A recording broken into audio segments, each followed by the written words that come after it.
Imagine standing at the edge of time, not just centuries or millennia, but millions of years into the past.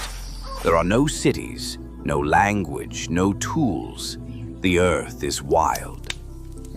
And somewhere in the tall grasses of Africa, a creature takes a step on two legs, and the future of the planet begins to shift. That creature wasn't human, not yet. But it was one of our earliest ancestors, and from that moment onward, evolution began crafting a new kind of being, one that would eventually gaze at the stars, paint the walls of caves, and ask questions like, who are we, and where did we come from? To answer those questions, we must go back, far back, to the beginning of us. Scientists call them hominins, the group that includes modern humans and our extinct ancestors.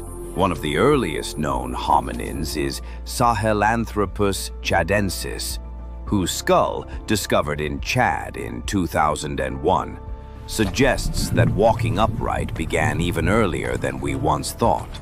That single fossil pushed back our timeline and deepened the mystery. But walking upright wasn't enough.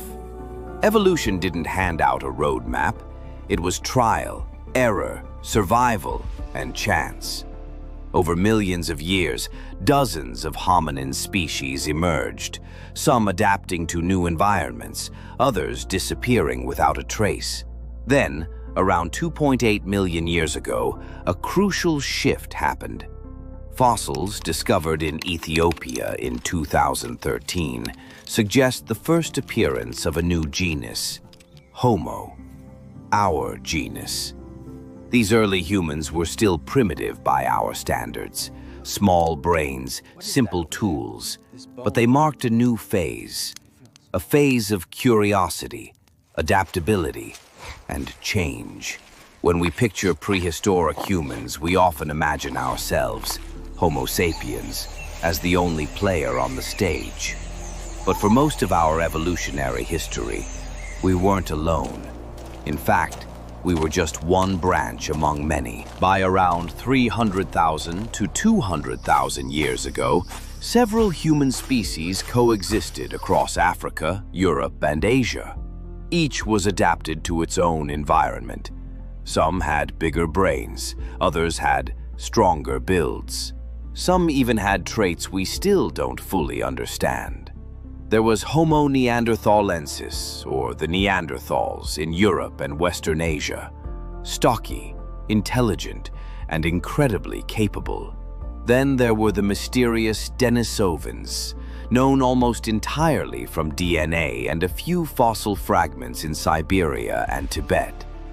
They left behind no art, but their genetic legacy lives on in modern people from Asia and Oceania.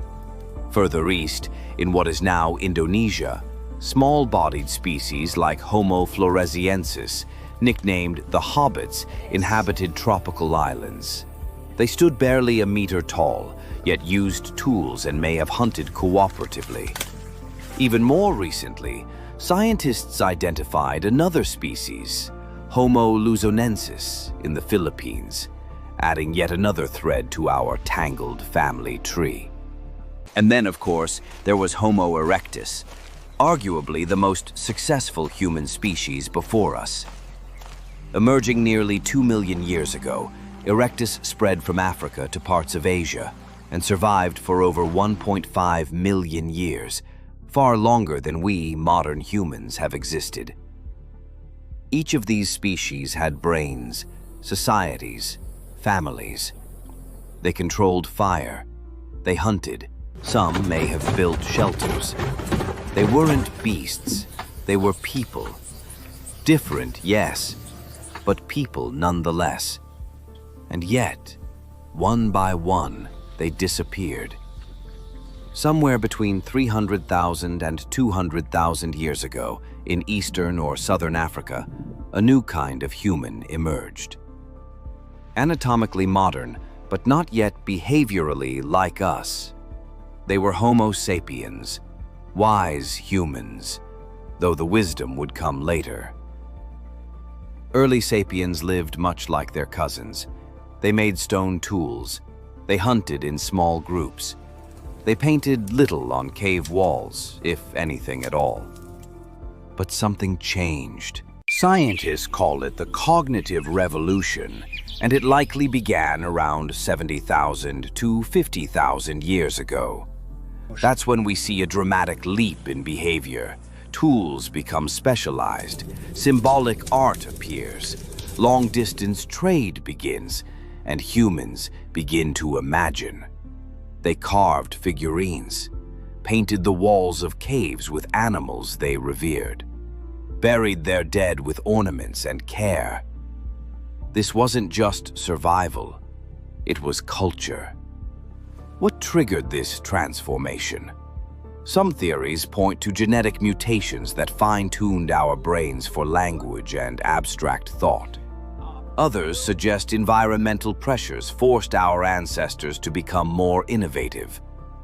Whatever the cause, this moment, this turning point, allowed us to think in complex ways, to share knowledge more effectively, and most importantly, to cooperate in large groups based on shared beliefs. Unlike Neanderthals, whose cooperation likely centered around small, tightly knit bands, Homo sapiens began to form larger, more flexible social structures.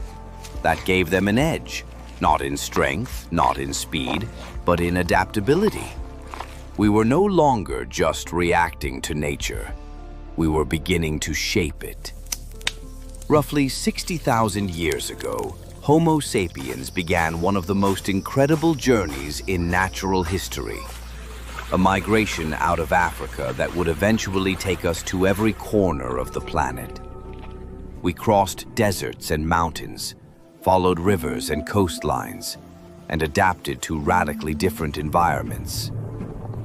Within a few thousand years, humans were living in the Middle East, India, Southeast Asia, and Europe. By 45,000 years ago, we'd reached Australia, somehow crossing vast stretches of open sea. By 15,000 years ago, small groups had crossed into the Americas via the Bering Land Bridge. As we spread, we encountered other human species.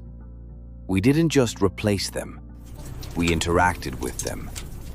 Fossil and genetic evidence now shows that Homo sapiens interbred with both Neanderthals and Denisovans. If you are of European, Asian, or indigenous Oceanian descent, there's a good chance you carry fragments of their DNA. By around 40,000 years ago, Neanderthals had vanished. Denisovans faded into the shadows of prehistory. Other hominin species disappeared too, until about 10,000 years ago, we were the only humans left. Why us? No one knows for certain. Was it competition for resources? Disease? Climate change? Or did our cognitive and social flexibility give us the upper hand? The answer may be a combination of all these things. What's certain is this: we are the product of survival, not just of the fittest, but of the most adaptable. And now, for the first time, a single species, ours, was shaping the destiny of the entire planet. For over 95% of our history, humans lived as nomadic hunter-gatherers, moving with the seasons, following herds, foraging for plants. It was a way of life that demanded deep knowledge of the environment. But then, around 12,000 years ago, everything changed. Somewhere in the Fertile Crescent, modern-day Iraq, Syria, and Turkey, humans began doing something truly radical. They started farming. It likely began slowly, but over time certain plants, like wheat and barley, were domesticated. Animals too, dogs, then goats, then cattle. What started as a small shift in how we got food transformed the entire course of human history. This moment, known as the Neolithic Revolution, marked the birth of agriculture, and with it came permanent settlements, food surpluses, and soon civilization. But it wasn't all progress. In fact, in many ways, the agricultural revolution made life harder for the average person. Farming brought longer working hours, a less varied diet, and new diseases from both animals and crowding. And yet, the long-term benefits were undeniable. Food surpluses allowed humans to store energy, literally, and that changed everything. Not everyone needed to farm anymore.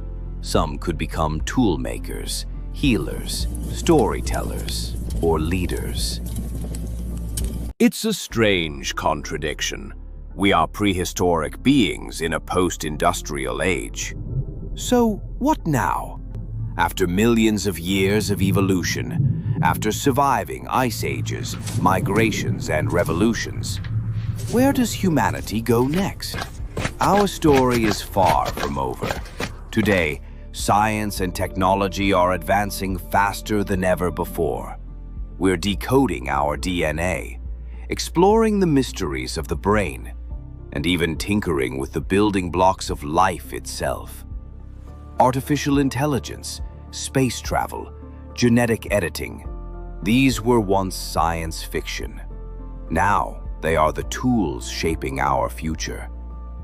Humanity is a work in progress, a story written over millions of years, and still unfolding. The past has shaped us, but the future is ours to create.